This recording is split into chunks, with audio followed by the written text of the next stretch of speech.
I'd like to call to order the February 24th, 2021 Palm Beach County Transportation Disadvantaged Local Coordinating Board Quarterly Meeting. Pursuant to the TPA Emergency Order 2021-01, the Palm Beach TPA is conducting this meeting virtually using the Zoom webinar platform. The TPA selected this platform because it does not require the public to purchase or download any additional software or equipment to attend this meeting. Aside from the Zoom webinar platform that the participants will use to attend remotely, the public will have no discernible difference in their ability to watch the meeting from that of someone physically attending the meeting. Introduction to join the virtual meeting as well as contact information for assistance are provided in the published meeting agenda. Please note that although some members of the LCB are attending the meeting in person, board members will be appearing at today's meeting remotely, either via webcam or telephone. Additionally, scheduled presenters and the LCB liaison will also be appearing via webcam or telephone. Now, everyone, please rise for the Pledge of Allegiance. I pledge allegiance to the flag of the United States of America and to the republic for which it stands, one nation, under God, indivisible, with liberty and justice for all. Thank you.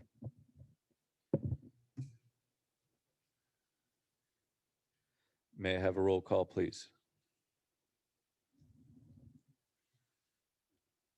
Sorry, I had to make sure my microphone was on.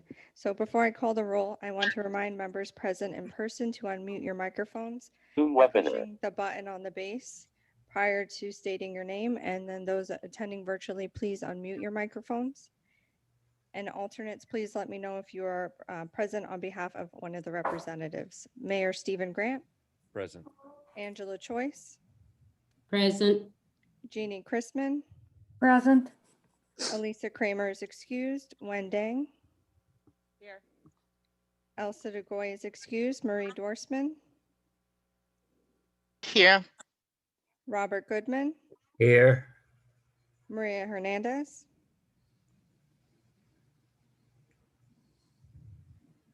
Maria Hernandez. I do see that she's present, Mr. Chair, but I am not getting her audio. And I do see her virtually, so I will mark her as present. Okay. She may just be need to connect something. Robin Manuel. I'm here. Angela Morlock. Vanessa Palomino. Here. David Rafaitis. Present. Merlene Ramnon. Present. Takesha Saffold. Present. Laura Schultz. Here. Mallory Sanat. We have a quorum, Mr. Chair. Thank you, Margie. And now, are there any modifications to the agenda? No, Mr. Chair. If there are no modifications. Motion to approve. Thank you. May I have a second? I'll second. Second. All right, and Margie, do you need them to state their name? No, Mr. Chair. So we did change I should have noted that. I'm sorry. I forget how less often this board meets. So we did change it from doing a motion to adopt the agenda to just having modifications to the agenda. That way, if something needs to change, you can just make the motion at that time and you don't have to adopt the agenda formally. You can still carry on with the meeting in the order that we provided it, but you're able to change it as you go with a motion and a second. Okay, So I did note it for my notes if I do need to add it later, but we're good to keep moving forward. all right. So just for a little bit clarification under Robert's Rules of Procedures, we are going through the agenda as stated and that there is no need to amend. However, if anybody would like to change something on the agenda or put something on, then we would need a motion to amend. Correct. So, however, we do have a motion and a second for the agenda. Yes. And under Robert's Rules of Procedures, we need to go through with that unless someone wants to withdraw their motion. I think it would be easier just to go Just to move through forward, yes. And I would ask that that would be a verbal vote versus me doing a roll call vote just in the sake of time. Yes. So all those in favor of the motion as stated, please state so by saying aye. Aye. Aye. Aye. Aye. Any opposed, state so by saying nay. Hearing none, the agenda is approved unanimously. Motion to approve the minutes. Are there any changes to the minutes? And this is a question to the board. If not, can I have a motion to approve the minutes as presented? I'll I'll move move to approve. So I had Robert Goodman followed by Jeannie Crispin. So if there's no objection, I can do a motion by Robert and a second by Jeannie. Thank you. Is there any further discussion? Hearing none. All those in favor state so by saying aye. Aye. aye. Aye. Aye. Aye. Any opposed state so by saying nay. Hearing none. Motion to approve the minutes is passed unanimously. Moving forward to general public comments. As a reminder, there are 3 ways to provide public comments for this meeting. Written comments may be submitted online at the website provided in the agenda. Verbal comments may be made by virtual attendees using the raise hand feature in the Zoom platform. And if anyone is on their phone, they would hit *9. *9, yes. And verbal and written comments may be provided by an in-person attendee submitting a comment card available at the welcome table. Have we received any general comments? No, Mr. Chair. Does anyone have their hand raised? No, Mr. Chair. All right. We will now close general public comments and we'll go to comments from the chair and member comments. As for now, I look forward to thanking everyone who participated in our workshop today, and we'll look forward to getting a little bit more information regarding the eligibility requirements and how does one become eligible, the process, I think. Who do they call, what website do they go to, and where do they need to send the documents? And before we open it up to the floor, I'd like to welcome Miss Yuen Dang as our representative for the Citizen Advocate vacancy, and Miss Vanessa Palomino, a representative for the Area Agency on Aging. And I'd like to request that you introduce yourself and provide a brief summary of your credentials and what would you like to do here with your position on the LCB. Okay, I'll start first. Good afternoon, everybody. My name is Wen Dang. I am a transportation engineer. I've been serving in this area. Okay, I've been serving in this area for 10 years. I have extensive experience in transportation planning, engineering, construction. Ultimately, my participation here is I want to be of value in providing my expertise in the way that, one, we do routing, I understand transit planning, and then ultimately be better served in this area for the community. Thank you, Ms. Dang. My name is Vanessa Palomino. Vanessa, make sure you speak into the microphone. My name is Vanessa Palomino. I've been with the Area Agency on Aging for 1 year. I don't have any experience with transportation, but because we work with the elderly, I do want to help them as much as I can. All right, thank you so much. And now, if there's any virtual participants from the board that would like to make comments, please raise your hand and Angie will let me know to give you the Margie. floor. Margie, you said Angie. I'm sorry. That's all good.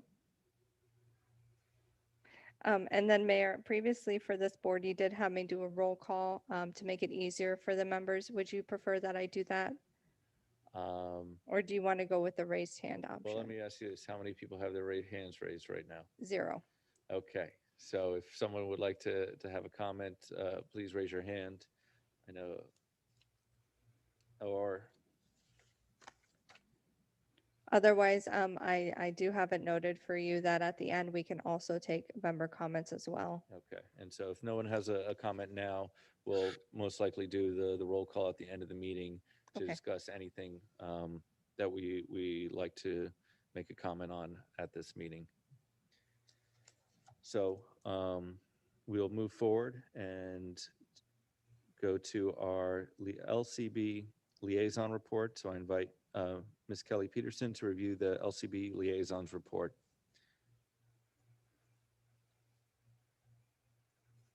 Zoom webinar. Thank you, Mayor Grant. As Mayor Grant mentioned, my name is Kelsey Peterson, and for those of you who perhaps weren't at the last meeting, I am the new LCB liaison.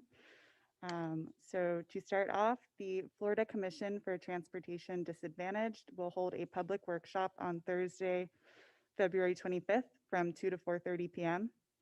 The workshop will focus on the use of the TD Trust Fund dollars in relation to individuals with disabilities who are eligible for American with Disabilities Act complimentary paratransit services.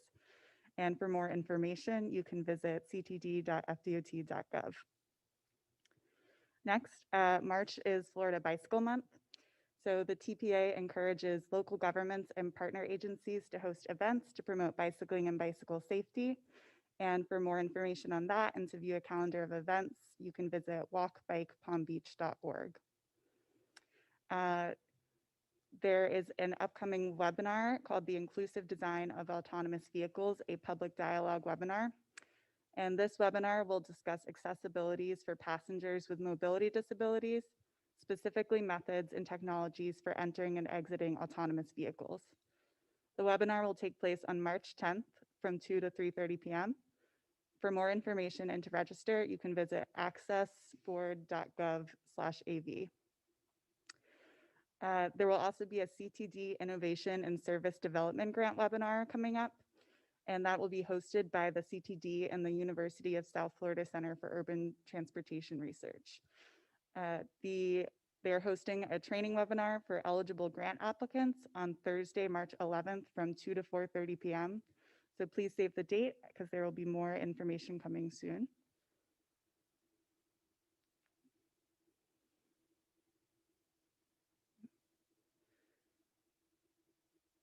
Whoop. There we go. So the 2021 Virtual Legislative Day is coming up on March 29th. That's hosted by the Florida Public Transportation Association and the CTD. And that'll be again on March 29th from 1:30 to 3 p.m. For more information and to register, you can visit floridatransit.org/legislative awareness day. There is a 2021 American Association for Retired People Community Challenge Grant that has applications open now. This grant provides small grants to fund quick action projects that can help communities become more livable for people of all ages. The applications are due by April 14th. And for more information, you can visit aarp.org/community challenge. And then last, LCB members are encouraged to provide a 10-minute presentation on how their agency and everyday work relates to the transportation disadvantaged. So if you're interested in presenting at a future LCB meeting, please contact me at kpeterson@palmbeachtpa.org. Thank you. Thank you, Kelsey. And if you want to have a 5-minute presentation, I think we'd be okay with that too. But yeah. So I'll invite our newest members to encourage them to speak with Kelsey about what we've done in the past so that we can learn a little bit more about your agency and how it's more of just information sharing of what you do so that we have a better understanding from all the different agencies that are on this board.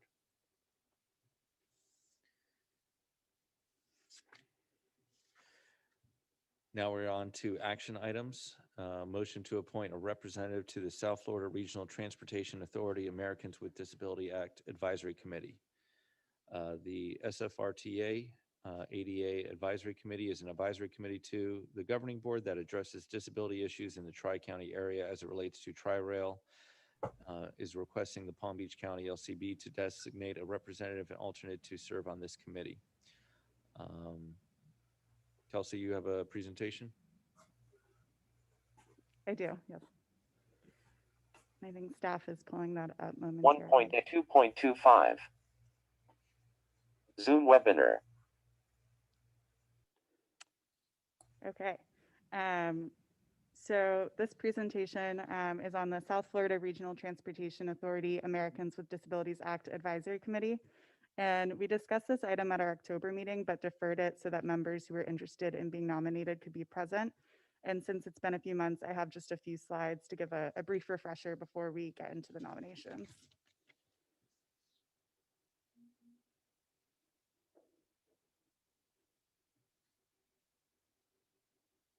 There we go. So the SFRTA ADA Advisory Committee is an advisory committee to the SFRTA Governing Board, which operates Tri-Rail, and it addresses ADA issues in the Tri-County area relating to Tri-Rail. So each of the 3 counties served by Tri-Rail, Palm Beach, Broward, and Miami-Dade has an ADA coordinator, an LCB member, an LCB liaison, and a local transportation representative on the advisory committee. But currently there's a vacancy for an LCB member from Palm Beach County.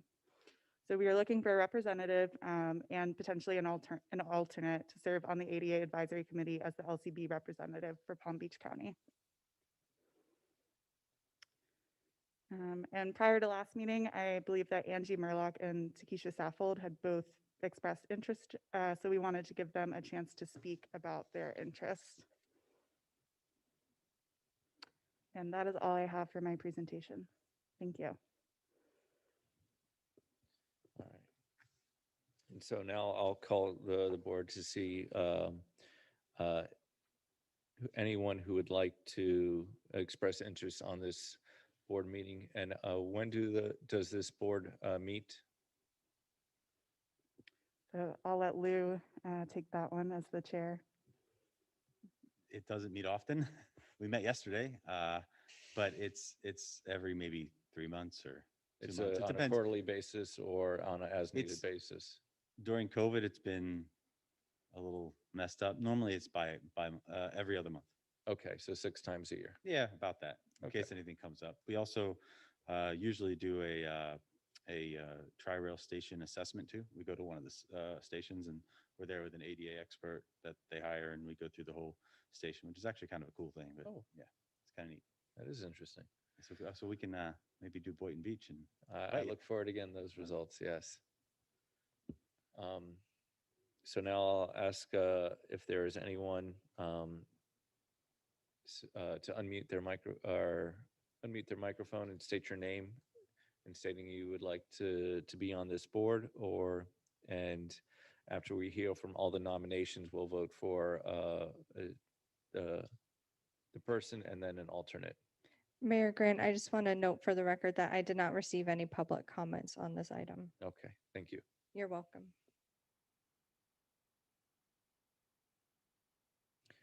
And so I'll ask Ms. Saffold or Ms. Marlock if they'd like to continue their interest to please state so. Good afternoon, everyone. This is Takesha Saffold, and I definitely have an interest in serving on that committee. I am a Tri-Rail writer, which I have been for years. Paratransit, fixed route. I pretty much use all means of transportation, not just in Palm Beach County, but in Fort Lauderdale and Miami. I have used the Tri-Rail to go back and forth from the airport, and also to use other paratransit systems as far as linking. I feel that I would be great for this committee, and that I am ADA certified. So some of the things that I should be out on the lookout for is some of the things that I feel that I am certified or have some expertise, knowledge in, and also having a rapport with many others in this county who use the Tri-Rail station that may have various questions or concerns I've been able to answer and to assist with. Thank you. Thank you, Ms. Saffold. And Mayor Grant, I wanted to double check before I noted it for the record. I don't have that Ms. Morlock joined the meeting. Okay. It would only be Ms. Saffold that provides a background. Okay. Was Ms. Morlock at our October meeting? No, and we had deferred this item to allow her and Ms. Saffold to provide a background of their credentials so that the board could make a determination on who to appoint. Okay. Yeah, this is Jeannie, and I can't find my hand to raise. I don't know. We Where it went. hear you fine. So if you'd like to make a comment, Yeah, I would. Takesha Saffold does ADA training for all of my safety meetings for my drivers. So if she needs a nomination from another board member, I would like to nominate Takesha. I think she'd be a good candidate for this. And if Angie doesn't want to do the alternate, I'd be okay doing the alternate. All right, thank you so much. And I did see, Yeah, sorry, this is Lou again. I was going to say that there is a designee and an alternate, so they could both possibly participate. okay, so with Ms. Morlock not attending, um, if there is a second for Jeannie to be the alternate, we could move forward.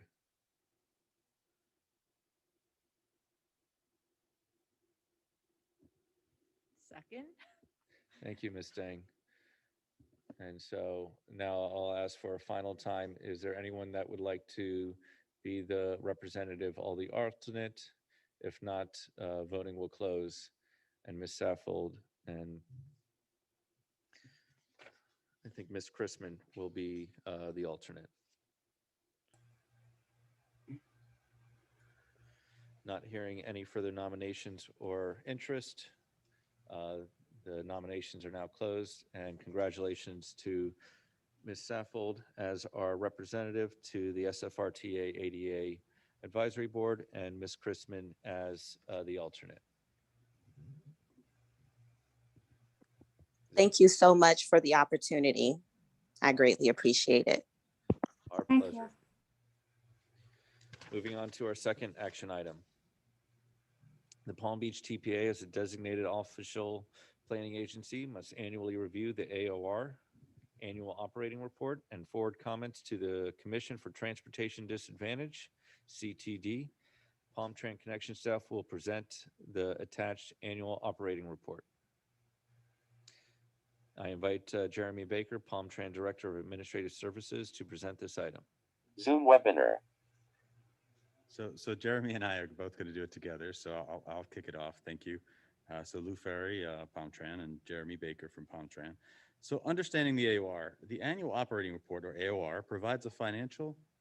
Go on. Oh, yep, he's got it. The Annual Operating Report provides a financial and operational overview of the TD program. The AOR is a requirement of the Community Transportation Coordinator, or CTC, pursuant to Chapter 427 of the Florida statutes, and is due by September 15th each year. Information reported is collected and compiled from each county based on the state fiscal year of July through June.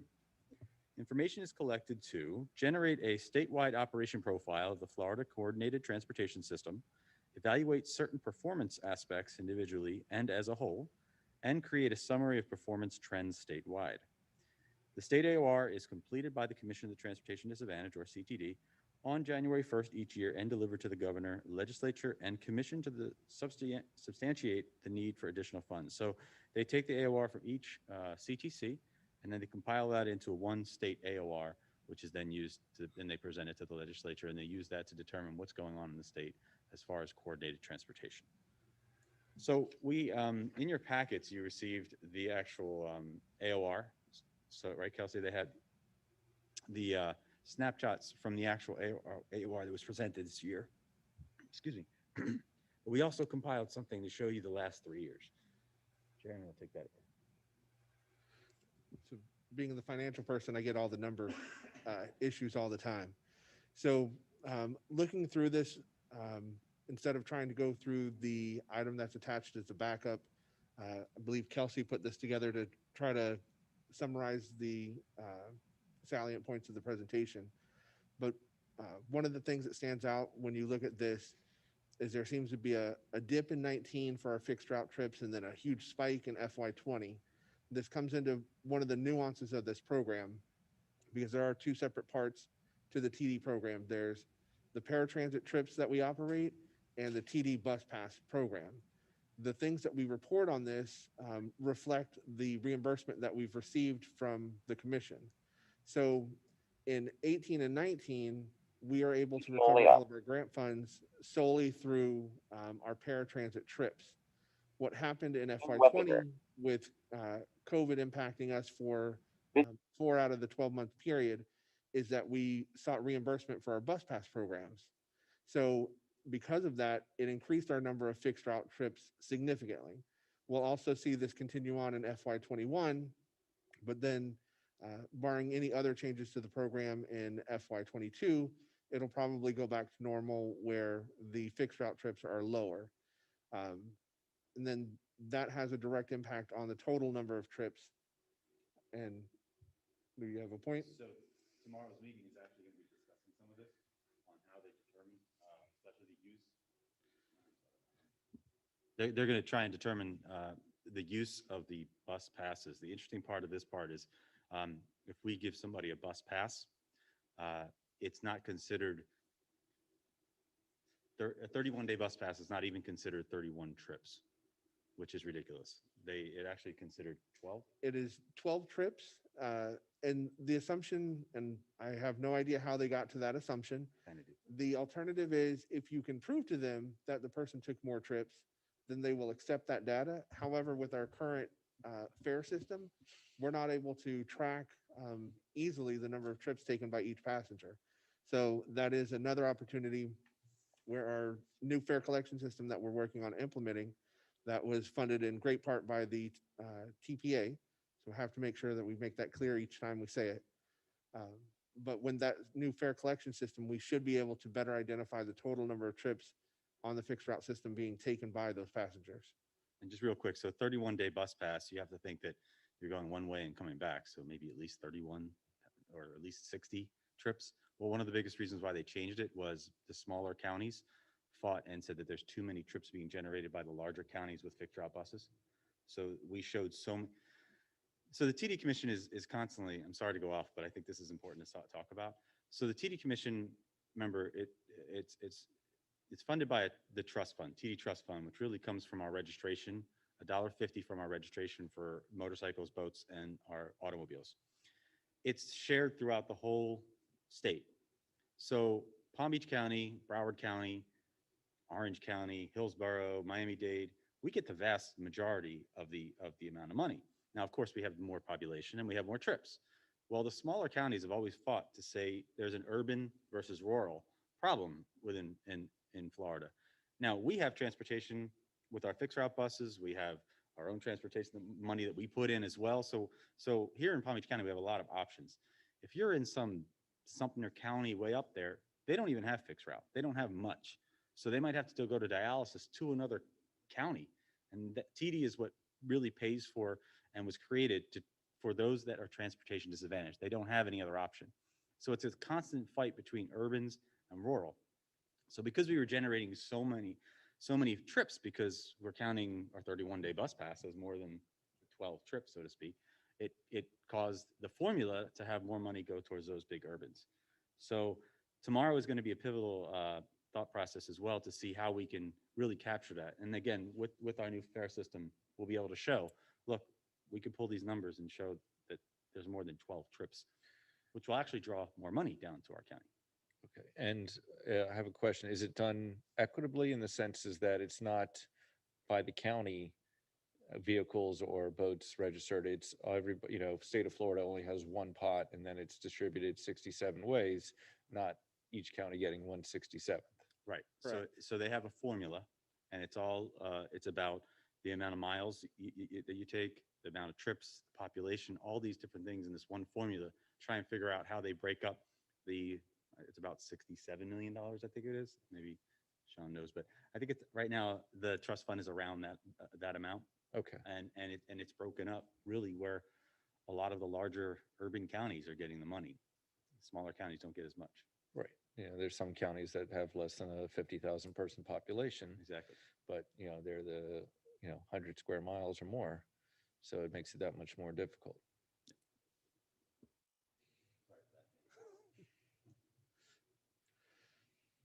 So moving beyond our trips by service onto the next slide, which is our passenger trips by purpose. This one is somewhat difficult because we rely on the people we're transporting to self-report where they're going and what they're going for. If they choose not to answer that question, everything kind of rolls down into the life-sustaining other category. But these are the major categories that the TD has established. And this really just comes out of our internal reporting system where people book their trips and they say this is the reason for going to it. Our next slide is our passenger trips by revenue source. Um, what's interesting with this is there's not a lot of revenue sources that we get to subsidize these trips. Realistically, the county is paying the vast majority of these costs through various means. We are appreciative of the money from the Commission for Transportation Disadvantaged. Um, in the past, there were some other funds that we were eligible for, but we no longer are. So it really is between the Commission for Transportation Disadvantaged and the county picking up the remaining of the expenses. At this time, there's no indication that that's going to change, that the county will change their intent to continue funding this program. So then when we go to our trips by provider type, that is our next slide. This really just breaks down into the CTC, which is the trips that we provide ourselves. Those are our fixed route trips. And the transportation operator is those provided on our paratransit service. Again, this is reflective of the first slide where you saw a big swing in the number of bus pass riders, and that's why the trips moved as much as they did. But you can see also the large dip in the transportation operator trips from 19 to 20, caused mostly by the COVID issues that we have. The next slide is just some information on our vehicle data. It goes into the formula. There's nothing earth-shattering here, but if there is something that you'd like more information about, we can go deeper into detail about it. But this is just how many miles we travel, the types of accidents, the number of vehicles that we're operating in service, and the number of drivers. And these drivers are reflective of our paratransit operators, not our paratransit and all of our fixed route operators. The next slide is always my favorite, being the financial slide. You can see that our expenses continue to grow year after year. Our revenues are keeping up, but that's again only because the county continues to fund whatever shortfall there is with regards to the program. And then our next slide is our performance measures. Again, there's nothing dramatic here. Part of the rise for the accidents per 100,000 miles is the decreased number of miles that we were traveling in FY20. Again, going back to the impacts of COVID, we did have lower miles between road calls. Again, we were operating an older fleet, which we are turning over at this point. And then our cost per trip, it seems to go down in this, but again, it's because of the formula with the increased number of fixed route trips that causes our average cost per trip to go down instead of going up. But our cost per paratransit trip, as you can see, continues to increase. And then our summary slide just talks about the number of trips, how they've moved, how our miles have moved, our revenues and expenses. It's, as the title indicates, it's just a summary of the other slides. We are open to answer any questions if there are any. If not, we hope that you approve of the annual operating report so that we can submit it to the Commission for Transportation Disadvantaged.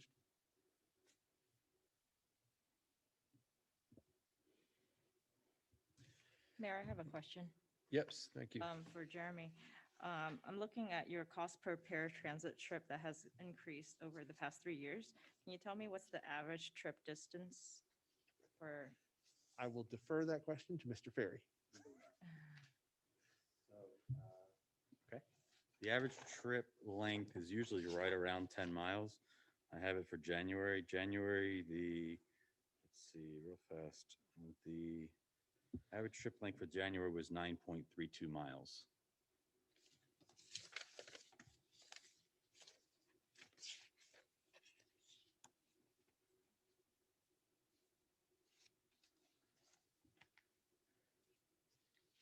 And then when did you have another question? I do. Okay. I'm looking at the paratransit trip and I'm trying to compare it to the trip purpose.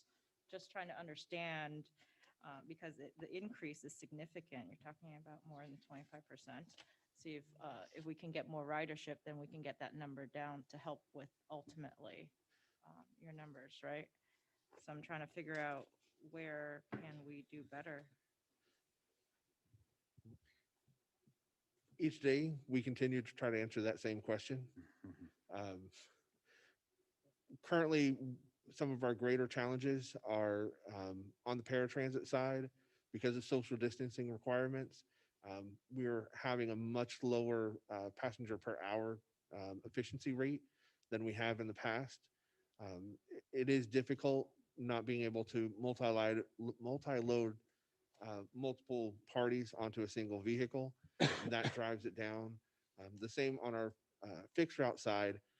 We've got capacity limitations on our buses, which isn't necessarily going to show up in this group of data, but a lot of our costs are staying flat or doing normal increases, but our ridership is significantly lower.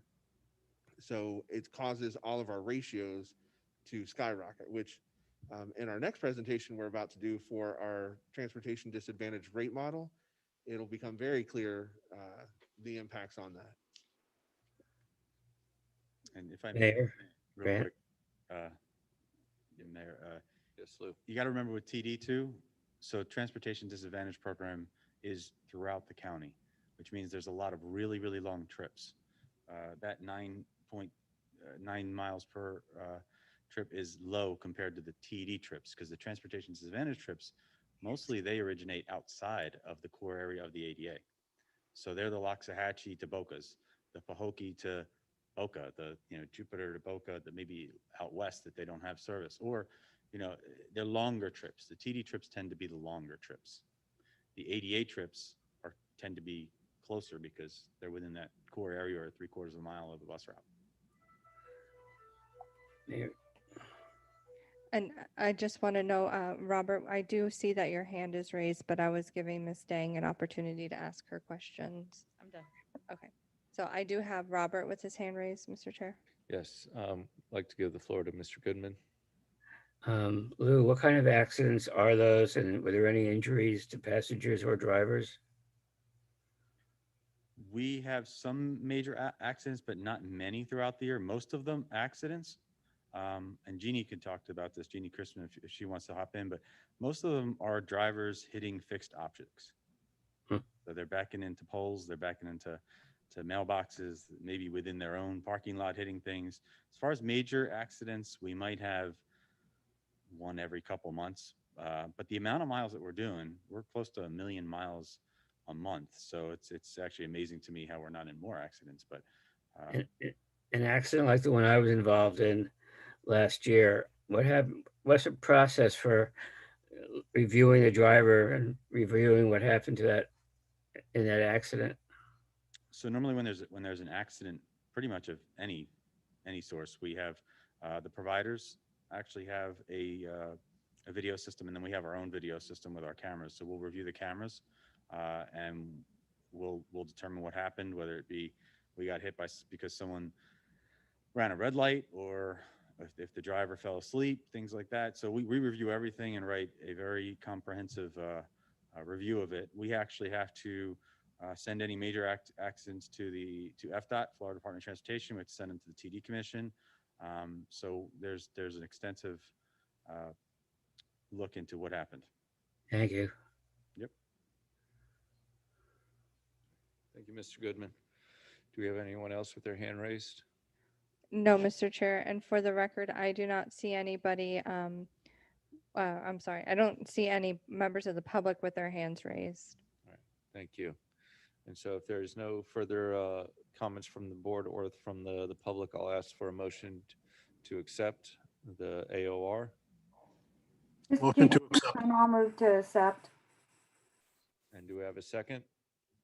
Second. I'll second. All right. Thank you. Mr. Chair, just for the record, in case those virtual didn't hear, I had a motion by Jeannie and a second by Wen. All right. And And now that we have a motion second, and there's no further discussions, Margie, would you please make a roll call? Yes, and just for clarification for everybody, the motion on the floor is to adopt the fiscal year 20 annual operating report as presented. Before I call the roll, virtual members, please unmute your microphones. In-person members, please remember to turn on your microphone. Please respond by saying either yes or no when I call your name. Mayor Grant, Yes. Angela Choice, Yes. Jeannie Crispin, Yes. Elisa Kramer is absent, Wen Dang, Yes. Elsa DeGoy is absent, Marie Dorsman, Yes. Robert Goodman, Yes.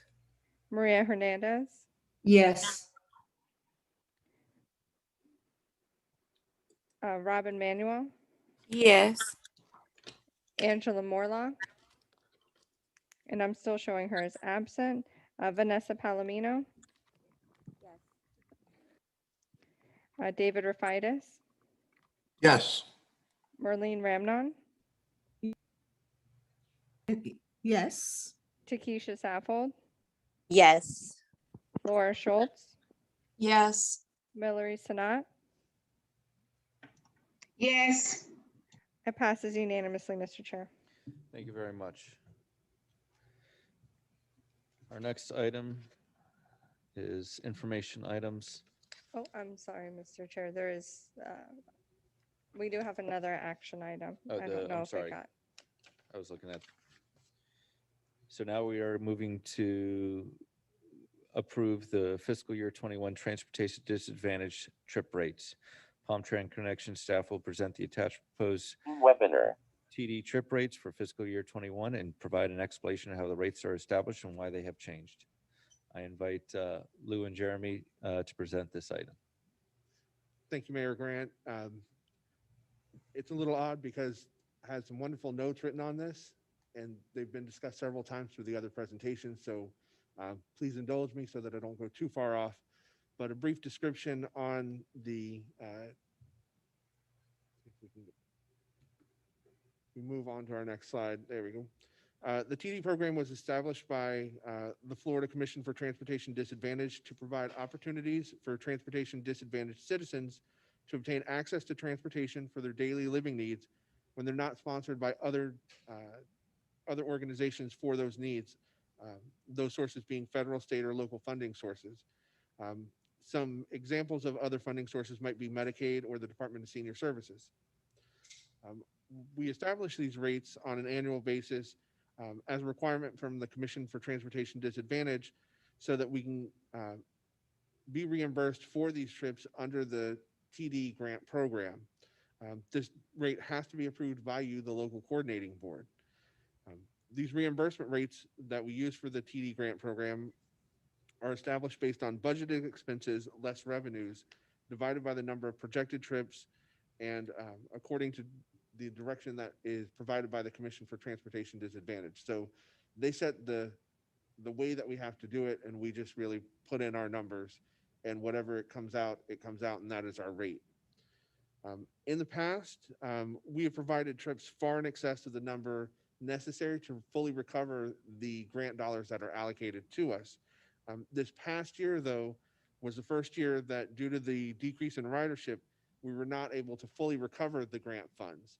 And that was taking into account a change that the Transportation Disadvantage made mid-year, where they provided emergency relief funds to try to supplement the amounts because they saw statewide, basically the trips kind of fell off of the cliff for everyone, and it has a negative impact across the board. So our rates are going to swing quite widely when we move to our next slide. And we see what our proposed rates are for FY21. So in FY20, our proposed rate for an ambulatory trip was $33.11. Our proposed rate for FY21 goes up to $65.74. That's an increase of $32.63, almost 100% increase. The same can be said for our non-ambulatory trips, which go from $56 and change per trip to almost $113 per trip. Again, that same almost 100% increase. Um, as we've discussed, the reason for this is that our expenses have remained the same. The way that we operate our program, our vendors are paid per revenue hour. So whenever they're out running a vehicle around, or even if it's stationary waiting for trips, we're paying them for that time. So it's incumbent on us to try to get as many passengers on that vehicle and move them through as quick as possible to get the efficiency up. Because of the decreased ridership, those expenses have stayed the same, but just mathematically, our our denominator has changed, and we don't have as many trips. That is what the large increase is attributable to. Um, we do have in your packet, you have the full worksheet that's required by the CTD on how this is all calculated. Um, I'll go into whatever other questions you may have. I believe Lou has a point that he'd like to make before we move on. Right. So just back to what I was saying about how the TD program breaks out. So this TD rate model was created almost as a response to the rural saying how, we're not getting enough money, everything like that. So the urban said, well, let's figure out how much we actually spend on transportation. So as you can see, it's a lot of money we're spending. They still give us the $4 million grant that they give us, or 3 point something, whatever they give us. Let's say $4 million they give us for a grant. This just means we're going to be billing them at a higher rate, not buying as much trips from them. However, they cap it out at whatever $4 million divided by 12 months. That's how much they're going to give us no matter what. And we overmatch the program with ad valorem taxes with the county money by so much that it really doesn't matter. So this actually shows, and it's a trend that's around most of these urbans, that these prices have gone through the roof since COVID. The actual cost of what it costs to do business here. And that was the thought process to actually show what's happening in each county. Is that the end of the presentation? This one was short. All right, thank you. And so I'll ask anyone from the public who has any comments in regards to the price increase. Margie, do you see anyone with their hand raised? No, Mr. Chair. All right, and now I'd like to ask the board if they have any comments in regards to the new price increases. And so this is not saying that we're getting more money. This is just saying this is what our new costs are because of social distancing. Even though gas was much lower last year than it has been. I remember, April, it was under $2 a gallon. But because of the inability to put more people on a paratransit vehicle, we are severely hindered by the increase in costs because we still need to give them rides, except now we need more vehicles, more drivers, and everything else that goes involved, and more gas. And not to put too fine of a point on that, but this does not increase the amount that we get from the state, because that's done through a separate formula, which I believe that's the workshop that they're having this week, is to discuss if they're making modifications to that formula, which has to go to the legislature for changes. It doesn't change the trips that we're providing to anyone. So we will not be decreasing or denying trips because of this. This is just merely a matter of the billing rate that we're charging to this grant. We will continue to provide trips at the current level as needed until we receive some type of direction from the Board of County Commissioners. Okay.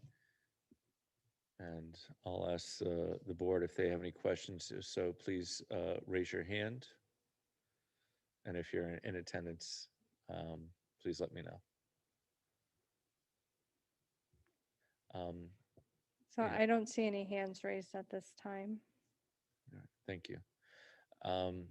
It's not necessarily a question for Palmtran, but this is more of a questions to the board with your select agencies.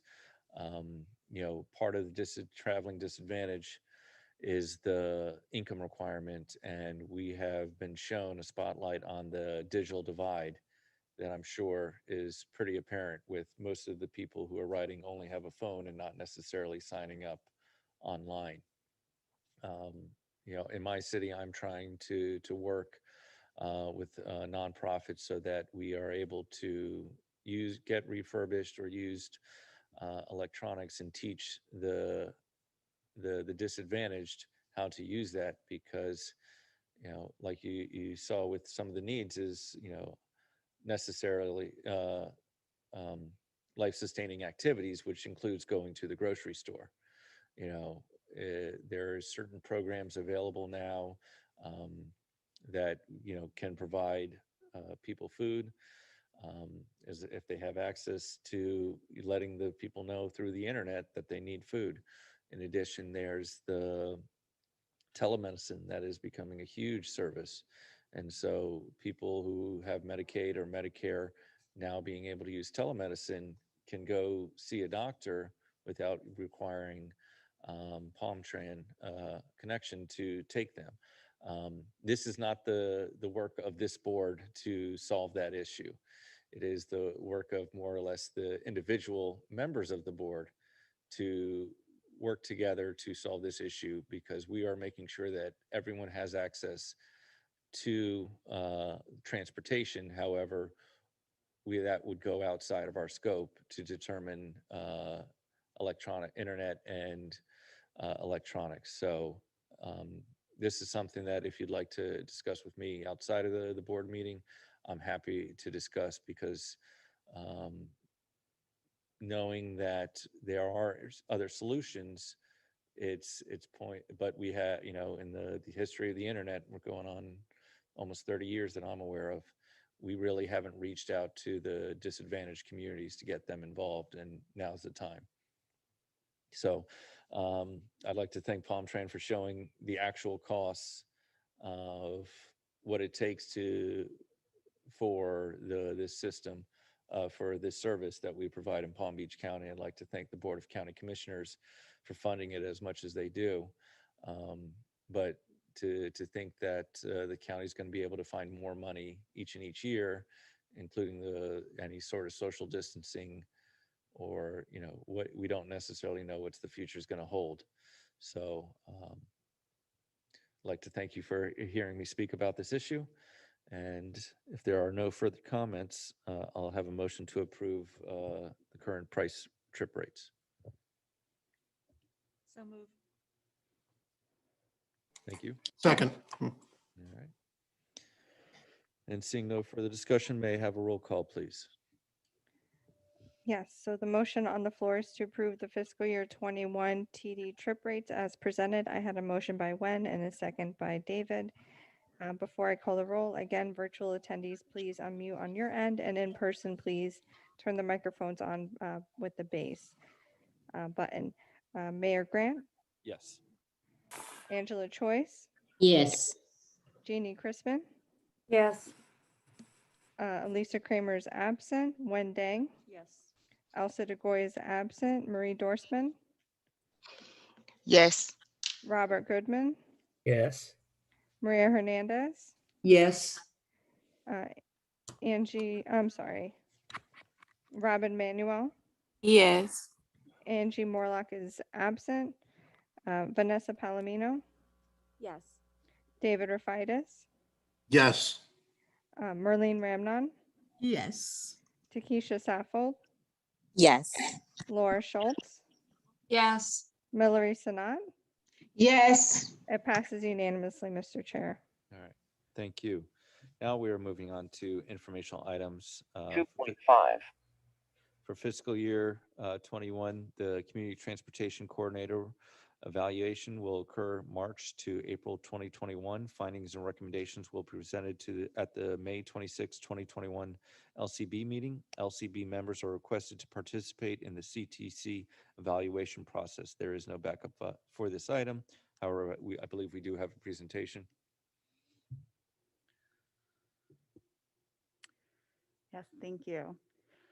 So as Mayor Grant mentioned, again, my name is Kelsey Peterson. I'll be discussing the CTC evaluation for fiscal year 21. I'm going to give a brief overview of what the CTC evaluation is and then go over some important dates and action items for this board.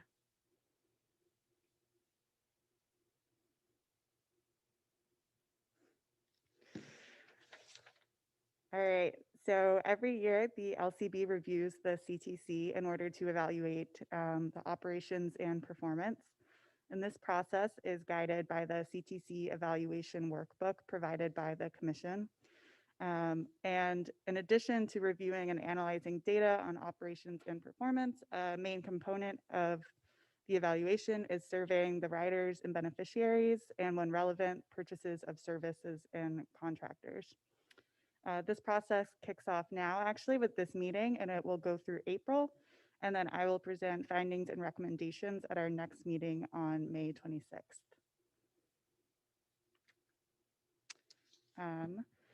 So what does this all mean for the board? At the end of this presentation, I will be asking for volunteers to help make at least 20 survey calls to riders, as well as to complete a rider evaluation, which would involve actually taking a ride on Palm Train Connection and evaluating the service. And you can volunteer for one or both of these activities. In addition to being one of the main duties of the LCB, this is a really exciting opportunity to connect with the community and to hear directly from people who are using Palm Train Connection.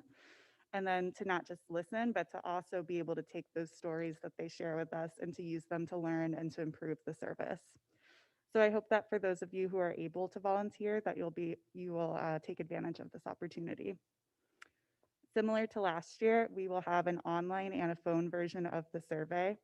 So for those who aren't able to volunteer for those activities, I'll be asking you all to share the online survey link with your networks to try and reach more riders.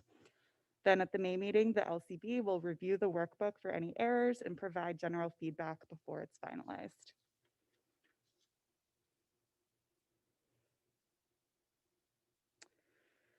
So in terms of next steps, I will be sending out a follow-up email about the CTC evaluation, which will include information about volunteering as well as the SurveyMonkey link for you all to share. I'll also reach out directly to anyone today who offers to volunteer and provide specific guidance on the survey and rider evaluation process. And then those surveys and evaluations will be due back to me by April 30th. That way I have time to compile and analyze everything. And based off that survey information and the workbook process, I'll present the findings and recommendations to you all at the May 26th meeting for your review and approval. And so that will conclude my presentation. I'll now take any questions and open up the floor for anybody who wants to volunteer. Thank you. Thank you, Kelsey. I'll be volunteering and look forward to having the opportunity to do this. I know I didn't do it last year, but I'm excited to do it this year. And I encourage all of our members, especially our newest ones, to really get a better understanding of what Palm Train is by taking them up on their offer to have a paratransit trip, plus calling a couple of the riders to see how the CTC coordinator is doing. Hi, this is President Ramnon. I am sorry. I would like to volunteer as well. I know I did try to do it last year, but that was just when the pandemic came in, so I didn't get to have the experience. However, I'd love to do it for this year. Thank you. Mayor Grant, I do want to note for the record, there are no public comments, and I do have Takesha, Angela, and Robert with their hands raised. All right. So Takesha, if you'd like to begin. Yes, I just want to mention that I would like to volunteer for the evaluations I've done in the past. And I really enjoy the evaluations of the drivers and asking the specific questions. So I certainly don't mind doing it again. Thank you. And I also, yep, Mr. Goodman. I also want to volunteer. I did it 2 years ago and I found it so interesting and informative. So, yeah, I'd like to do it again also. I do both again. All right. And Margie, we have one more hand raised. Yes, Angela Choice. Yes, I would like to volunteer for the rider. I volunteered last year, but due to COVID, the trip got canceled. All right. So thank you for all those people that have volunteered on at the meeting. For those that did not, do not worry. Kelsey will send you an email, and if you find time in your schedule to do this, we thank you in advance.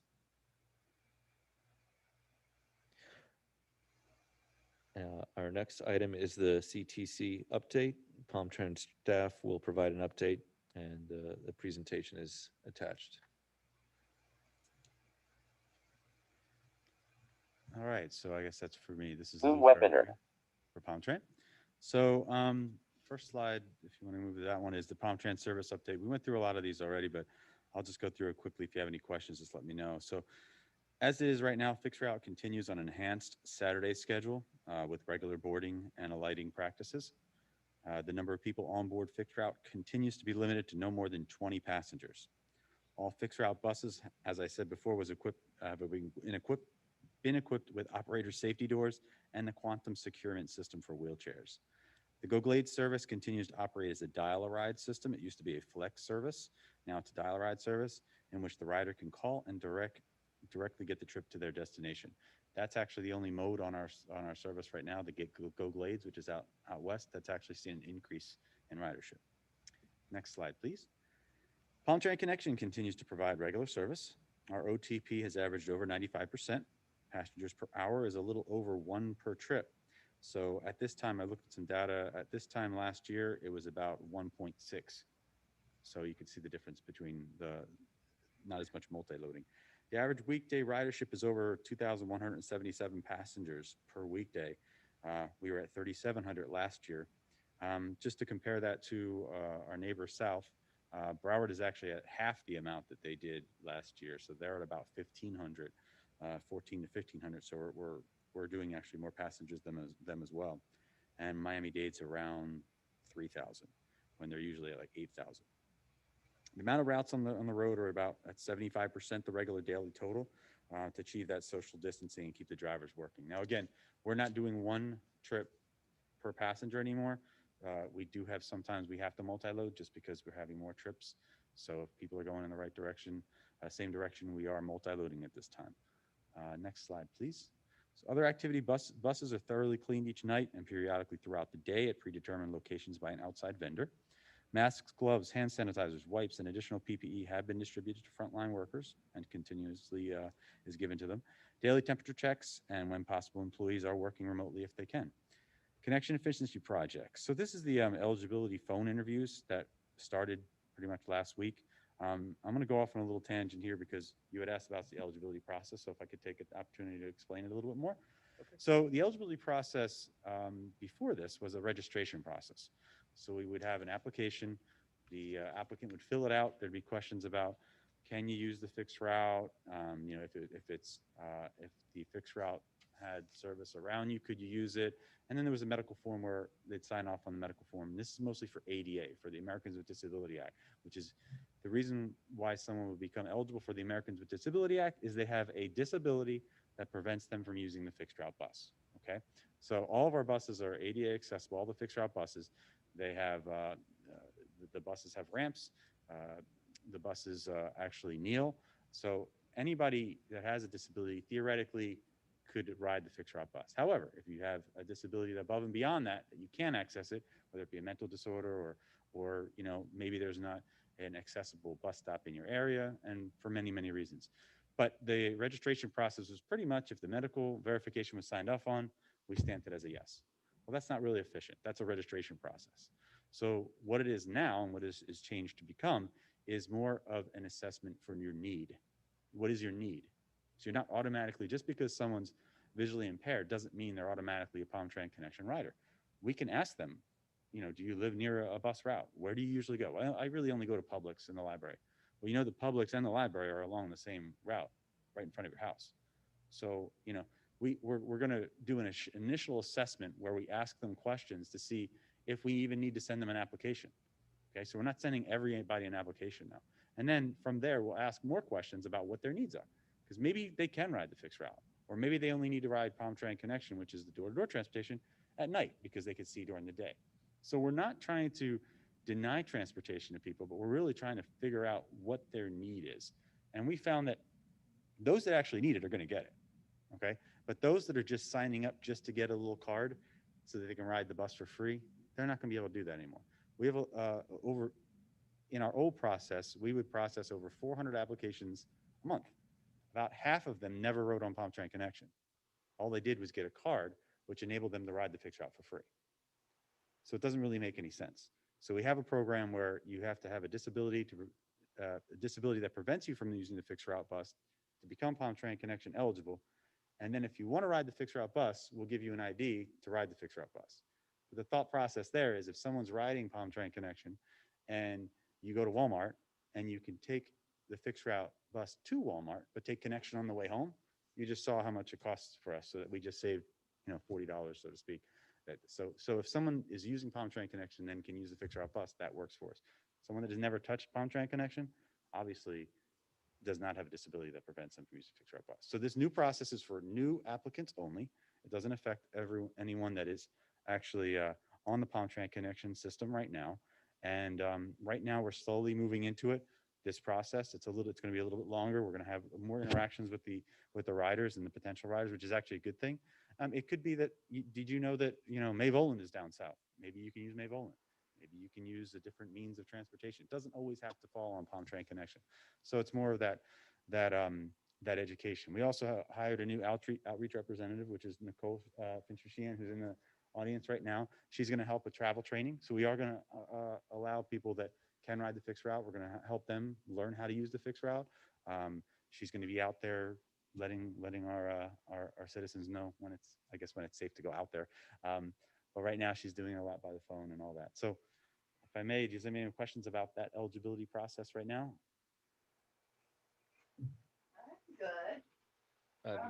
No, Anybody does? but thank you. If not, also, Marge, can you pull that one thing up for me? So as we were talking today, I did have one of the agents send me the breakdown for our TD eligibility requirements, and there it is. So I'll let Jeremy discuss it because he's the number guy. But as you can see, to become eligible, you're actually, that first line, as a family size of one, if you make $9,570, you can qualify for our TD program. And for the bus pass, it's $15 for that bus pass. Then for the $20 bus pass, it's anywhere between 75.1% to 150%, and the federal poverty guideline at 100% on the end. So it just kind of shows the breakdown of what we do here. So to become TD eligible for Palm Tran Connection, it's actually all the way at the 100%. For the annual income for 150% is where you get that bus pass for $20, $15 for the 75%. So what we did is we saw that to get, for someone that has an income that low at 75%, we figured that $70 bus pass is only costing them $15 for 31 days. So we thought that was a pretty good deal for them.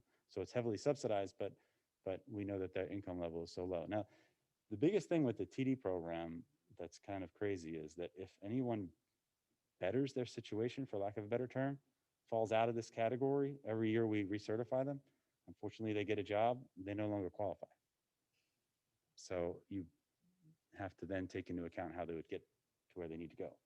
So there is a kind of a cliff, so to speak. And is there something that the county could decide, hey, if you're making 150 to 250, it's $40? We haven't had that problem. We haven't had anyone advocate for that. But I mean, we can look at I think that's something that I spoke with Clinton in regards to the reduced rate bus fare pass. And, this is, right now, the $20 for the full year, the $15 for the full year. Is that correct? It's for a bus pass for a monthly bus pass. So, okay. So currently, what is the monthly bus pass going to cost? $70. And so If you make between $0 and 75% of the poverty level, you pay the $15. Then if as Lou said, if it's between that, if you make 1% more, 1/10 of a per, Yeah. 1/100th of a % more than the 75, then it goes up to the $20 versus the $70. versus, yes. So, but still, even at that, you're still getting a $70 monthly pass for $20. And to answer your question directly, if the Board of County Commissioners chose to do that and offer a different pass, I believe that is within their purview, but we would have to go back and verify that it doesn't violate any of the FTA regulations about our passes. And I do want to clarify that even beyond the TD program, there are a number of other ways that riders can get free and reduced fare passes at this point. We do have a number of like half rate fares for seniors. I believe Medicare, Medicaid, or Medicaid, always get the two of them. Veterans. Veterans, they can ride for free. Students. Students have are also free, Half fare. half price. So there's a number of other things outside of the TD program where we already have that. But it might be a good side conversation to come back to you and just show out all of those different fare opportunities. And I believe the county is going to be discussing that next month. Yes, we do have an agenda item that we are taking to them. And I don't think it's necessarily discussing all of that, but it's for them to approve us to offer a 3-day and a 7-day pass, Correct. which we've not done in the past. And then the discussion might go further for a future day. All right, thank you. Mayor, and, I'm just- sorry, Lou. I do have that Takesha has her hand raised. I'm not sure if it's regarding this specifically, Lou. That's why I wanted to mention it. All right, Ms. Suffold. Yes, I do like the new eligibility criteria, and I do agree with training people to use all means of transportation. The fixed route, I'm someone who uses the fixed route one way and then may get picked up by paratransit or vice versa, or, any way to expedite my trips and to also save money.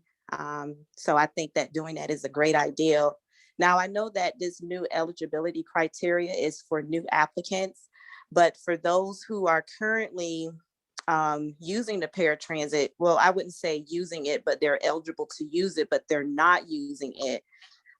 Is that something that we go through the current individuals who are using the paratransit system and just to make sure that they are still using it and not just being someone who's in the system? I do know some individuals, they have the service, but because they either have family members or friends who take them places, they're not utilizing the system. So they're just a person. Do we go over the applicants and just to see if they're still eligible versus, just the new applicant eligibility process? Okay, thank you, Takesha. So the ADA eligibility actually lasts for 3 years. Okay, so that ADA eligibility, for those that use the system, like yourself, if your eligibility comes up for a renewal, we're most likely just going to give you a phone call and update whatever your situation is. Maybe your emergency contact has changed. Maybe you changed your address. Maybe you needed something like that. So someone that uses the system will get a phone call for to update their ADA eligibility. For those that have not used it, they will have to go through the whole assessment again. Because just as I just described, if you have not used the Palm Tran Connection service for 3 years, then we're going to have to do an assessment again to find out why, or if your needs have changed. Okay, thank you. You got it. All right, I'll continue on with the presentation. One of the big things we did in the next slide, please. We do have a policy that following the CDC guidelines, Palm Tran will not transport persons who are COVID-19 positive on its fixed route, connection, and Go Glade services. The reason why I want to say that is just what we deal with on a daily basis is kind of crazy. About 2 weeks ago, we found out that there were 2 dialysis centers. There's about 30 so dialysis centers within Palm Beach County, but there were 2 dialysis centers that created I'm going to call it a secret triage to provide service for those that are COVID positive, except they didn't tell us. So not, we didn't know, but we were transporting people that were knowingly COVID positive and not letting us know. So that was, we squashed that pretty quickly to say that we can't transport, that we don't have special vehicles to ensure that. Now, I just said before, we handle everyone as they are COVID, like they are COVID positive, meaning we're taking the precautions and being careful. But to then know and transport someone that is, we stop that pretty quickly. So we do not, but the problem is they have to self-disclose this. We can't ask because on the fixed route side, everyone that boards the fixed route bus, we do not ask, are you COVID positive? We don't do a screening that they do when you go to the doctors or wherever else you go in a quick screening. You know, I get a screening every day I go to work and they give me a screening. So because we don't do that on the fixed route bus, we can't do it on the paratransit bus because we have to be comparable to the fixed route bus. So it's a pretty important policy that we have, but it's also difficult if people don't self-disclose. The other big thing that happened in the last couple of weeks is the federal law that requires wearing a mask while on the transportation vehicles. Also within intermodal, in transportation areas, they have to comply with this. And if not, it may result in denial of the boarding or removal. Also, refusing to wear a mask is a violation of the federal law now, and passengers may be subject to penalties under the federal law. So that was actually signed by President Biden, and we have to put new stickers on and do all kind of stuff for our buses to make sure everybody knows that. The next slide, please. So this is just a graph showing the passengers transported by month and just showing in April of 2020, we were down to 27,000 and change as far as how many passengers were transported that month. Up in June to 44,954. We went in October was 51,299. And in January, we were at 48,676. Normally, we're around 80,000 a month. So it just shows kind of the trend of our transport. And it has been going up lately, especially weekly. The next slide, please. Our on-time performance, as you can see, it was very high in April, May, and June because there wasn't as many riders. But we're still at 95%. So our standard, or our industry standard, is actually around that 92% line. So we're doing very well with that. And we also have far more service than we probably should have on the road because of the social distancing and all that, which enables our drivers to be on time more often. Next slide, please. This is something that we've presented to you guys. So the TD ridership and the complaint report. So for the month of October, we had 6,707 TD riders with 5 complaints and 2 were valid. In November, we had 5,425 riders, 6 complaints and 4 were valid. In December, we had 5,582 TD riders on Palm Train Connection with 1 complaint and 0 being valid. And in January, we had 5,676 Palm Train Connection TD riders and 5 complaints with 5 valid. The valid complaints were 4 being discourteous driver, 2 cell phone usage, 2 reckless driving, which could be speeding, 1 late pickup, 1 they did not assist, and 1 other complaint. So does anyone have any questions with that part? If not, I'll move on. I Yeah, do I have. Rob. Okay. Yes, I have Robert Goodman with his hand raised. Sure. Yeah, I have a question from earlier. On the social distancing, I'm fine. I've been on both the fixed route and the Palm Train Connection, and there have been people sitting right behind me. The drivers are not enforcing social distancing at all. I don't know if they're afraid to ask, someone to move or what it is. And the other day I was on a bus and there was a person on the bus who had their mask below their nose. And I said, you need to put your mask above your nose. And the guy yelled at me, you're going to die anyway. Nice people. And also the drivers are not giving their names at all. I know they're supposed to. But how do we enforce social distancing on buses? Okay, so I'll just respond to that. Thank you, Mr. Goodman. We cannot force it. We can only encourage it. And the reason, again, is because we don't force people to sit in a certain spot on the fixed route bus. So we cannot force people to sit places on the Palm Train Connection bus. We can only encourage it. We'll do a better job, again, getting that out. I'm sure Jeannie's on right now. She'll let them know of encouraging the social distancing. We do have seats that are kind of blocked out. We've ordered seat covers to say this seat is not available and things like that. Also, we are going to order, or in the midst of ordering, sneeze covers, which means that they're going to be plastic in between the seats, behind you and in That's front of horrible. you, so that it gives a little bit better social distancing as well. That sounds horrible. Yeah, I know sneeze. I have to. That's what they call it, sneeze guards. No, But the we'll idea also. of having a plastic in front of me, I don't know, just, I don't know. The other thing is also that, what was I gonna say? I'll come back to it, I don't remember. Sorry. Okay. Well, you could always call me whenever you want. I know, You- thanks. I also have Takesha with her hand raised. Yes, Ms. Saffold.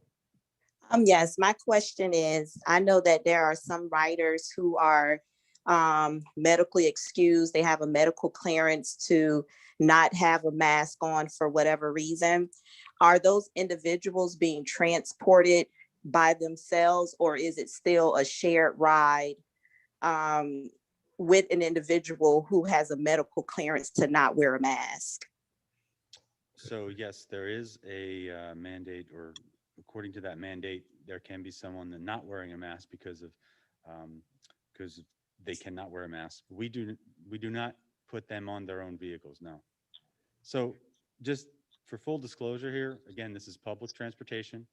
All right. There's an inherent risk that everyone takes for taking public transportation. We're doing the best we can to encourage the social distancing, making sure people wear their masks. But we cannot mandate or segregate people that are not wearing a mask and put them on their own vehicles just because of the sheer amount of trips that we're doing, people we're transporting, and the costs associated with it, as you just saw today. So there could possibly be someone you're sharing a vehicle with that, because of that medical clearance, is not wearing a mask. I remember my other question on those new vans that you bought that I told you I complained about because people can't step into it. How many of those vans are there? There's only 40 right now. They're minivans and they're higher steps. So Yeah. we're not ordering them again. Okay. Yes, sir. I do have Merlene Ramnon with her hand raised. Yes, I just wanted to commend Lou for, treating everybody as infectious because that's standard precaution. I also want to make a comment regarding those persons who may have respiratory illnesses or cardiovascular illnesses and they're not able to wear a mask. Maybe a suggestion would be for them to have a towel or a rag, something small that they can actually cover over their nose and their mouth, just in case they have to cough or sneeze or what have you. But some of those may need to be put in place so they're not constantly having, the mask on and, creating, whatever distress they're having, but maybe telling them to take a cloth, a small rag or towel, whatever it is.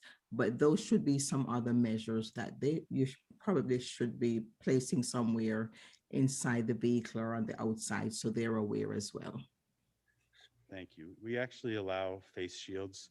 Remember, we also transport kids that have autism, that are mentally disabled, that cannot wear things on their face restrictive like Right. that. So we allow any means with that facial covering. We try to Right. work with everyone we can to try and transport them. Remember, these are not only do the actual riders need to go wherever they need to go, but some of the parents need that respite, and some people that are caregivers for the Alzheimer's, they need that respite too, and they need to go to those centers. So we try and work with everyone, and we're trying to keep everyone as safe as possible. But this is an unprecedented world that we live in right now, so we're just trying to do the best we can, and we appreciate it. Thank you for the comment. Okay, no worries. Thank you. That's very good. We have difficulty too with healthcare workers wearing the face shield because the face shield, if you know what the face shield, what it does, it doesn't protect you, pretty much because it's open, it's left open underneath.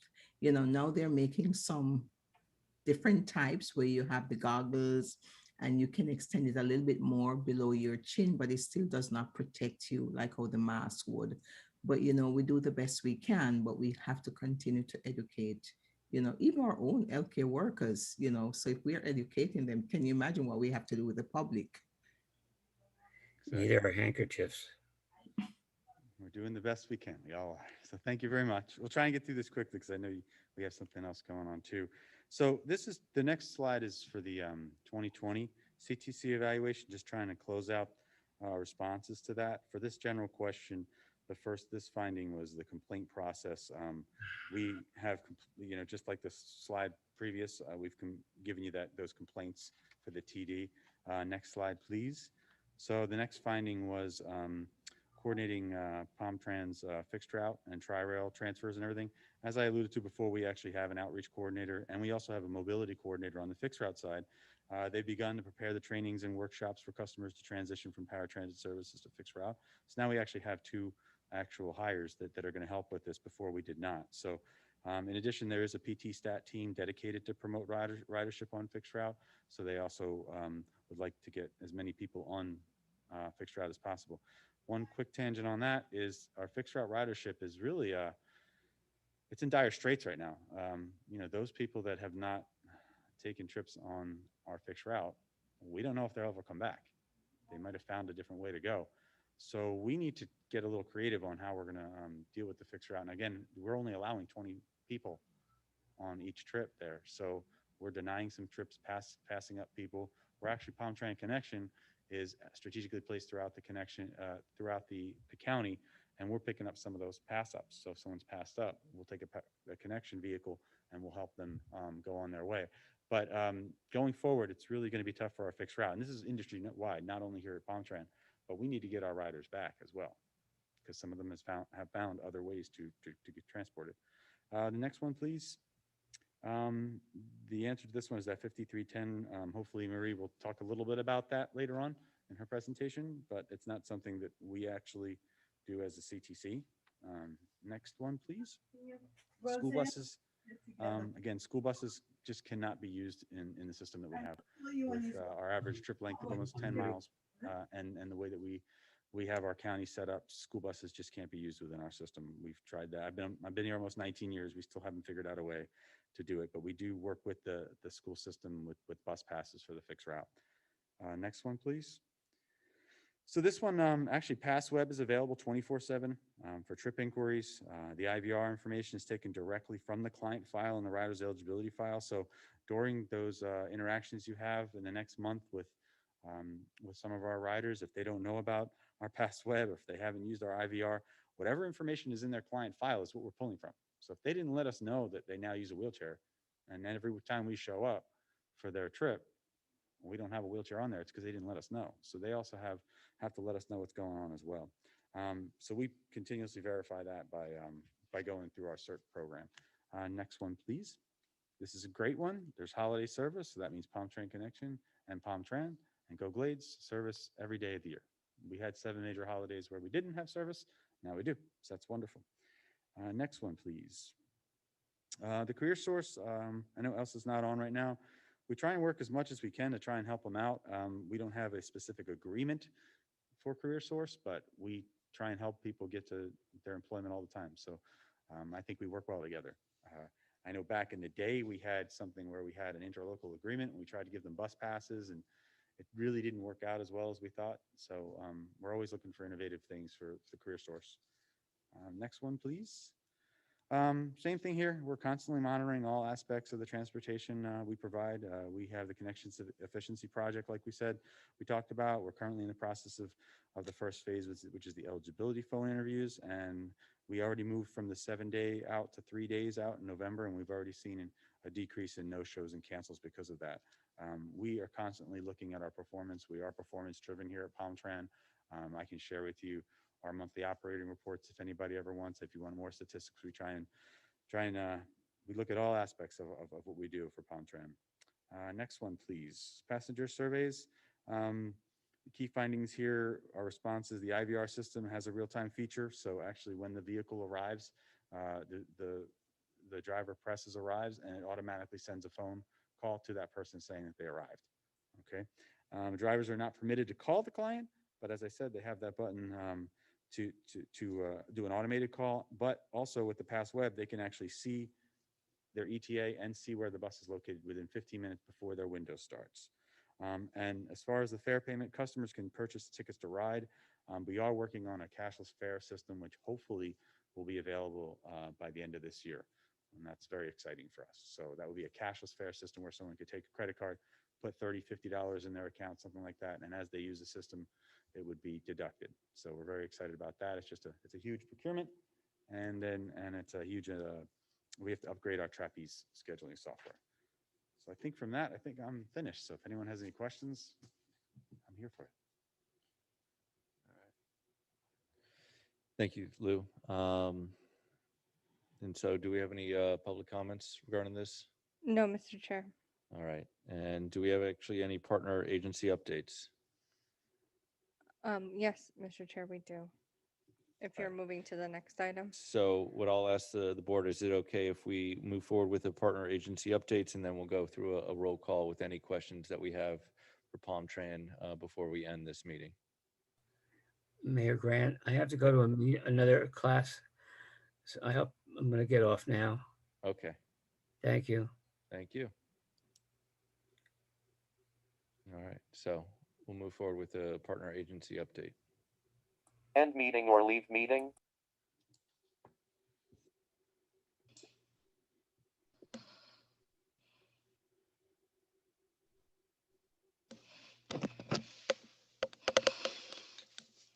Hi, good afternoon.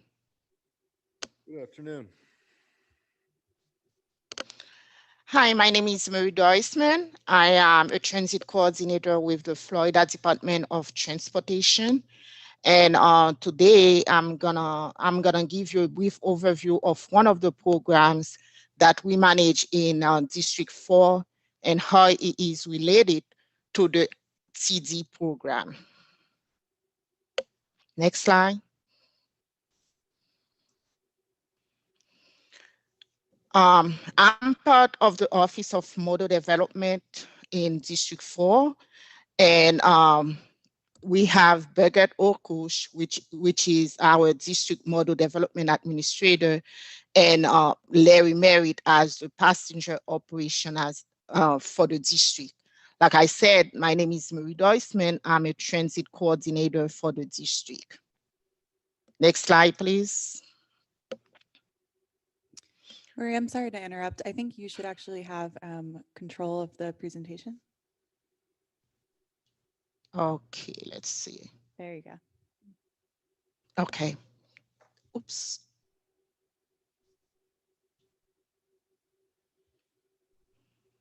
Not really. I don't. No. Okay. No, I don't. So there's the difference. Go back, please. Okay. We will Go have, back, please. Marie, we'll have staff, Back, please. TPA staff control the screen because there seems to be a delay. Okay, thank you. All right, today I'm gonna be talking about, can you go back, please? Today I'm gonna be talking about the Section 5310 grant. The purpose of the Section 5310 grant program is to improve mobility for seniors and people with disability by removing barriers to transportation services and expanding transportation mobility options. The program was established in 1975 as a discretionary capital assistance program in county where public transit was unavailable, insufficient, or inappropriate. Next slide, please.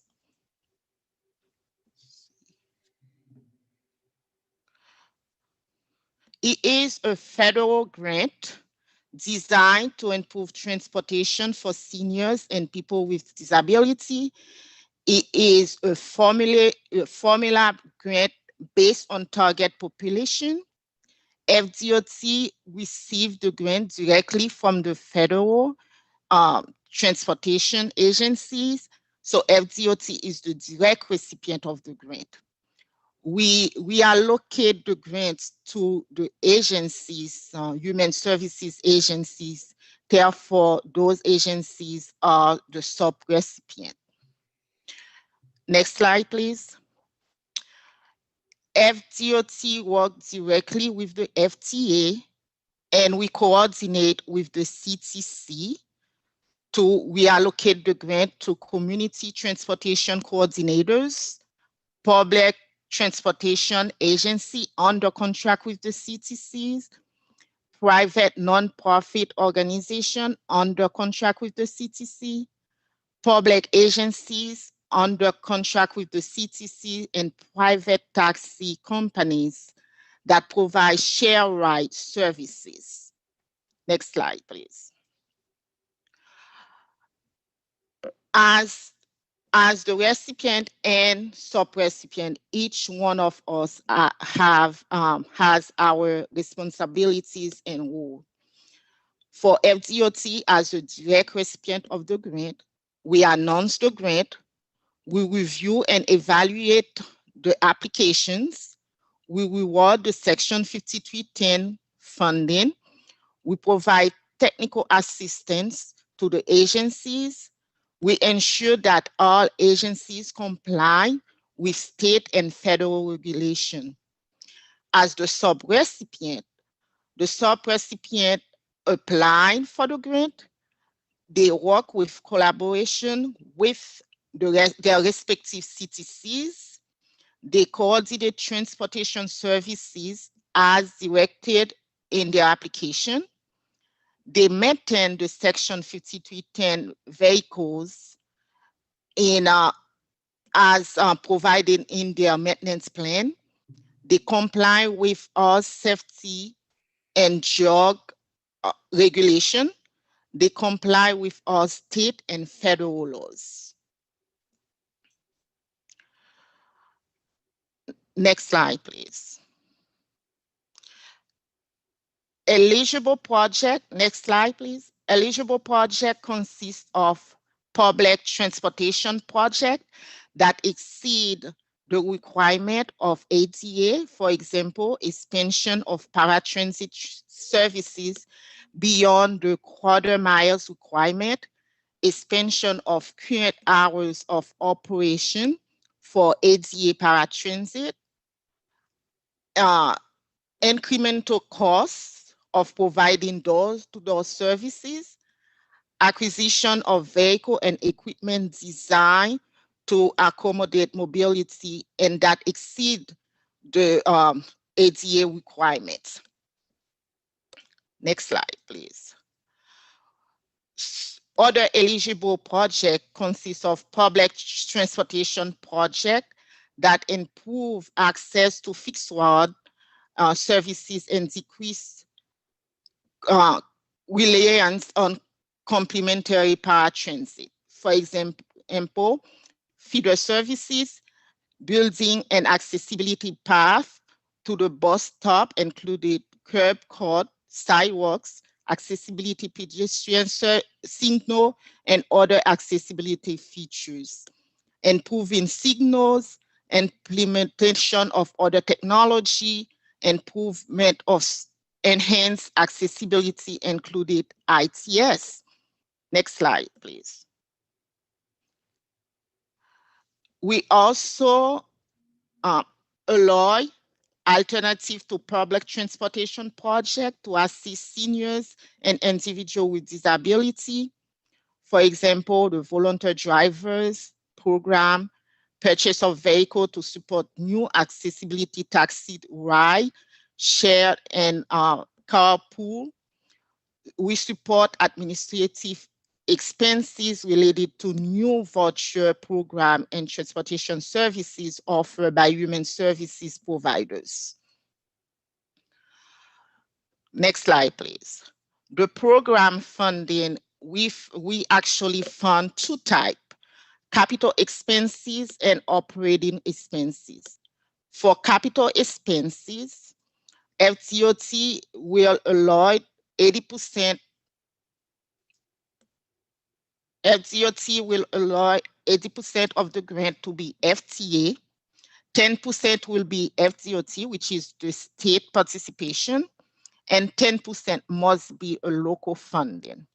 For operating expenses, FTA will allocate 50% of the grant, and local participation will be 50%. Next slide, please.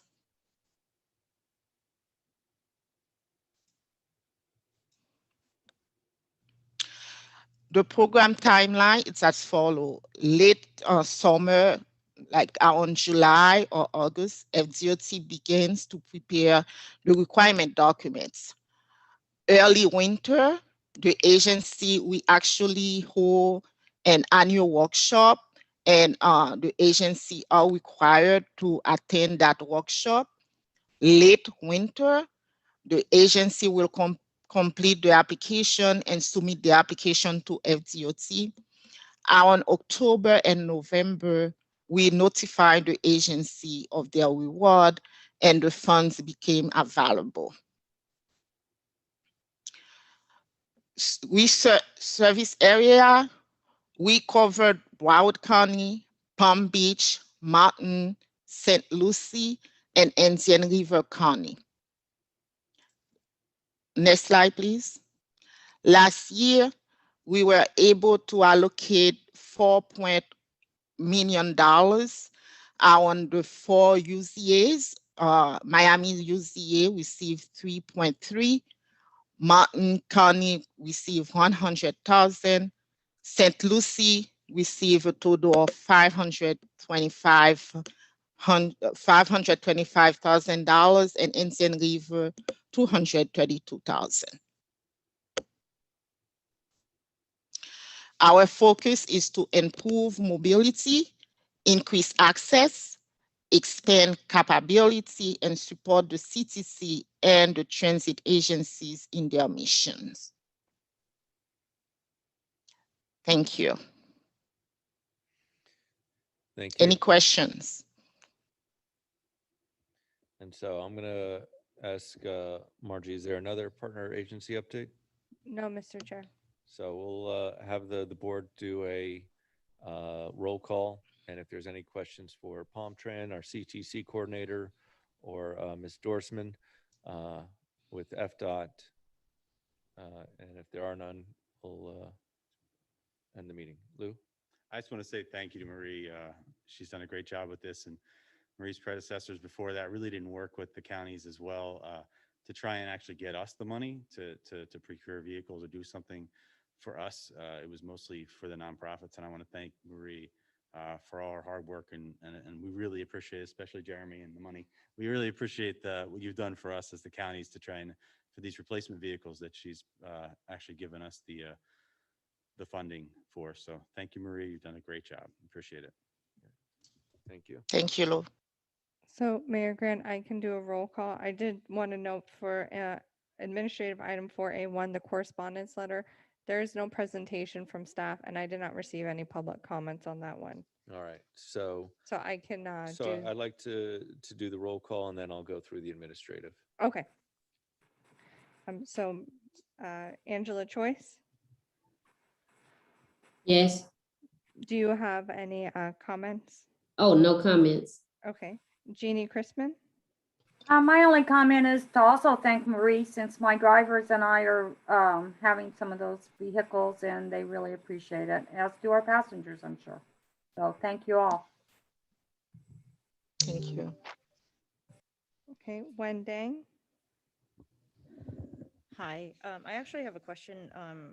Something that Jeremy said piqued my interest earlier. I know about the cashless fare program, with it being an opportunity for a subscription-based user where they draw down funding ultimately as they're using it. Is there any consideration, for example, a fare reduction during peak hour, traditional peak hour, morning and afternoon peak hour, just so we can reduce the amount of capacity in VMT on the actual roadway itself? We have not started to consider that at this time. We're focused on getting the system rolled out. I'm sure that as we do, we're going to find that there's a lot of opportunities for us to make modifications to the service. But any change like that, I do believe we'd have to go back to our Board of County Commissioners to get them to approve that. but it is something that we can look into in the future. Yeah, I think it's a growing demand, especially in Palm Beach area, as we're getting more dense and more populated, that there should be some kind of incentive program to encourage people to be using transit, especially during traditional peak hour. One, it'll provide additional capacity on our streets so that cities can do innovative projects, for example, lane eliminations on some of these really dangerous routes that we have along US ones.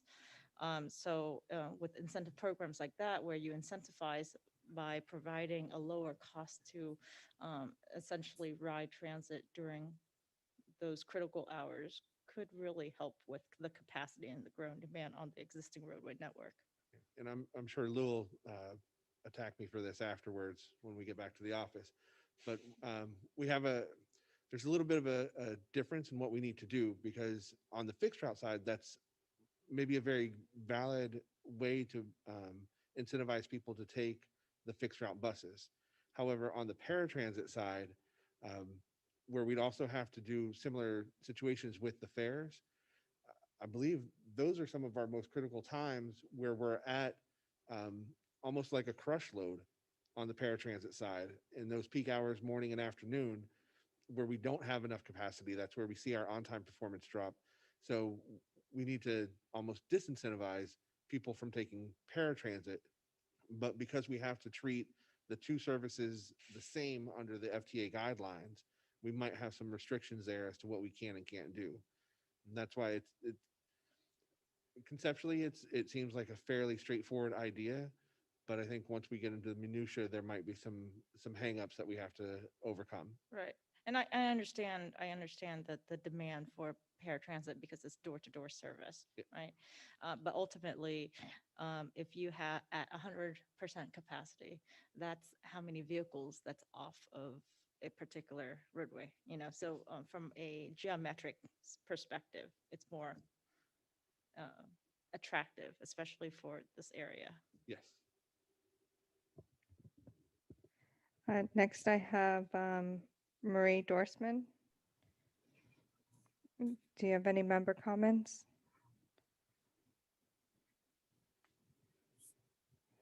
No comments. And Robert Goodman left the meeting. Maria Hernandez, No comments. Robin Manuel. No comments. I don't believe Angie Morlock joined us. Vanessa Palomino, No comment. David Urfidas.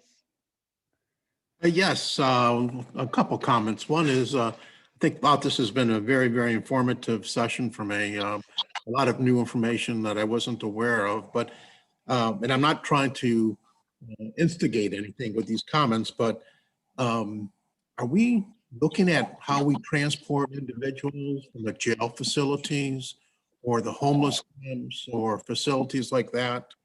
And it seems like we have a very high incidence of COVID in the jails, and they may be using mass transportation of some sort. That was one thing. And also, I have a real concern about the drivers, and I'm not saying that they should get hazard pay, but it seems like there should be some incentive financially or through healthcare or something for these people, because without them, our system falls apart. And I think that they're very, very imperative and very, very crucial for our success. Just a couple comments.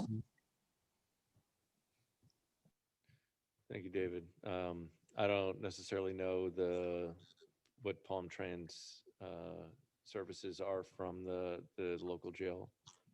Do you have any comment? For the local jail, from what I know, we actually provide them bus passes so that when they leave, we give them a bus pass to take the bus, go wherever they need to go. There's a one-day bus pass. We did partner with the county to transport the homeless from the Lewis Center to the Ag Reserve out there near the Florida Fairgrounds over there. We did that for a couple months until the program ended. So through this COVID, we've actually looked to do more things. In previous meetings, we talked about delivering meals through the Area Institute Aging and Division of Senior Services. the homeless transport. So we're trying to also help other county agencies get the food out to people, all those kind of things. As far as the drivers, the other crazy thing is they're not even on the list yet to get a vaccine. You know, I mean, just to throw it out there, it's tough. Yeah, they're out there every day with the public, and it's slow to be reacted that. There actually is a bill out there. Sean, I can wake Sean up out there, but there is something about hazard pay for transit. Wasn't there something that someone started like last year to try and get some extra money for transit employees? Yes, so it through COVID? was under the Senate proposal for the HEROES Act, there was language proposing to have hazard pay for transit workers and others. It did not progress. I do not believe that it's in the CRISA funding. It was not something successful, and we did look at it internally with Palmtran as to how we could do something for our bus operators. We ran into a significant number of obstacles, both with our local rules, state statutes, and federal restrictions that prevented us from being able to make those changes for our fixed route operators. I can't speak as to what the private companies that are running our paratransit service can or can't do, but to some degree, anything extra that they'd have to do, they'd have to find it within their same funding scope. And I don't think that that's really, they don't have that much flexibility into how much they're receiving under this contract to absorb that. And we didn't have a method to give them additional funding to do that. So it really kind of limited our options to move forward in those regards. What about the comp plan? What we were able to do for our employees, those that had been working through the pandemic, was similar to what the county did for their employees, as we did offer up to 32 hours of comp time for those employees. So that was additional paid leave that they received, just as a small acknowledgement of the work that they continue to do. Thank you.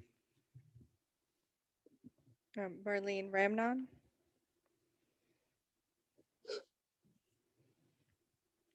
Takesha Saffold. Sorry, I muted myself. No comments. Thank you. Takesha. Yes, I have two comments. First and foremost, I want to say that we have an excellent paratransit system here in Palm Beach County. Compared to other paratransit systems. As a rider, I've had the opportunity to use other paratransit systems, especially during the pandemic. And we have one of the best services that is more equipped towards the ridership and everyone. And so I really value and appreciate that. I just wanted to make that comment. Secondly, I know that Kelsey, she mentioned that she is the new liaison, and she mentioned a few things. And I just want to let you know that I would like to assist in any way possible, especially with the upcoming legislative day awareness virtual event, and anything else that I can assist with. My goal is to become more active on this board. And so in any way that I can assist, I certainly would like to. Thank you. Yes, Lou. Thank you, Takesha, for those comments. We appreciate it. I have Laura Schultz next.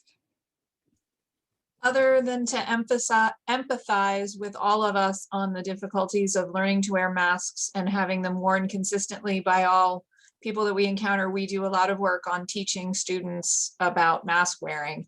So I definitely empathize with you on that. And other than that, I have no comments. Thank you. Mallory Sanat.